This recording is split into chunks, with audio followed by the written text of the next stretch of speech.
Je suis Monsieur Defoe. Cette synthèse de cours s'adresse particulièrement à nos apprenants des classes de première littéraire. Ce cours de SVTE-HP est une synthèse sur les principaux constituants de la matière vivante et pour ce cours, nous allons considérer le contexte général selon lequel l'homme a besoin de couvrir ses besoins alimentaires. Et dans ce contexte, face aux problèmes par exemple d'alimentation et aux problèmes de santé y afférents, il est normal que dans nos actions, on cherche à améliorer la santé de nutrition.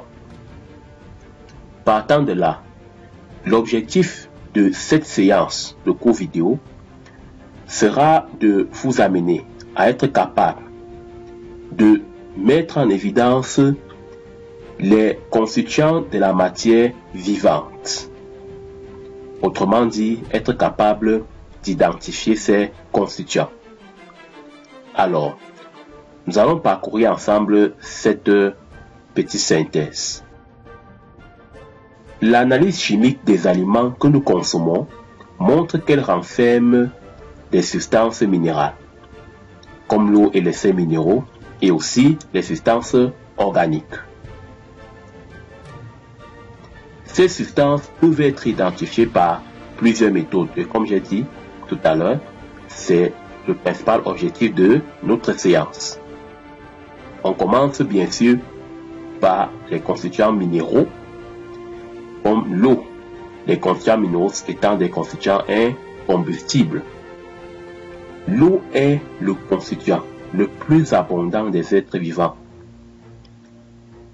Les proportions de l'eau dans les organismes peuvent varier, mais globalement, l'eau va représenter l'essentiel du poids corporel. Par exemple, 75% du poids corporel chez l'humain. Et dans certains fruits, l'eau va représenter jusqu'à 90% de leur poids. Cette molécule joue un rôle fonctionnel dans le corps, par exemple, car elle permet le déroulement de plusieurs réactions chimiques à l'intérieur des cellules. Et elle va aussi servir d'agent de transport de plusieurs de nos molécules. Pour montrer qu'un aliment contient de l'eau, on va utiliser une poudre blanche appelée sulfate anhydre de cuivre. Alors, cette poudre blanche se colore en bleu chaque fois qu'on verse de l'eau dessus. Alors, je vais prendre une poudre de sulfate anhydre que je vais mettre dans un verre de montre. Bien.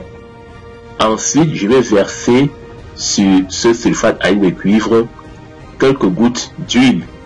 Et je vais voir si l'huile va se colorer. Voilà. Ça reste blanc. Ça veut dire qu'il n'y a pas de l'eau dans l'huile. Je prends maintenant le cas du vinaigre. Donc je vais utiliser mon verre de montre. Je mets le vinaigre dessus. Vous voyez, ça prend directement la couleur bleue. Ça nous dit que le vinaigre contient de l'eau. Maintenant, je vais prendre la tomate sur laquelle je vais verser cette poudre blanche. Et vous allez voir que que la tomate, en fait que la poudre blanche prend directement la couleur bleue. Voilà. Donc lorsque la poudre blanche prend la couleur bleue, ça veut dire qu'il y a de l'eau dans la tomate. Bien, je récapitule. Donc pour savoir, pour mettre en évidence la présence de l'eau dans un aliment, on a dit on va utiliser le sulfate de cuivre anhydre. Alors voilà grossièrement la formule chimique. J'ai dit tout à l'heure que c'est une poudre blanche. Donc si tu prends une poudre blanche de sulfate anhydre de cuivre, si tu veux savoir qu'un aliment par exemple contient de l'eau, il faut tout simplement mettre cet aliment en contact avec le sulfate de cuivre anhydre.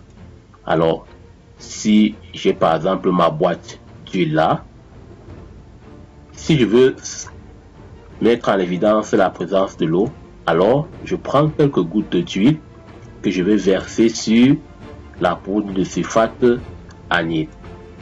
Alors, comme on a vu tout à l'heure, l'huile va rester jaune à ce niveau. Cela signifie qu'il n'y a pas de l'eau. Par contre, si je prends la tomate, comme je disais tout à l'heure, donc si nous avons notre tranche de tomate là, à peu près comme ça, voilà.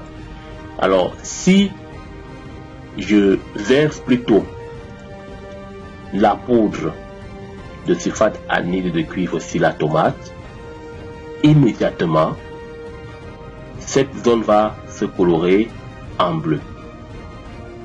Cela signifie que la tomate contient de l'eau. Voilà, chers amis, pour cette petite présentation sur le constituant minéral qui est l'eau et sur le procédé de sa mise en évidence. J'espère que cette synthèse sera comprise et à bientôt pour la suite.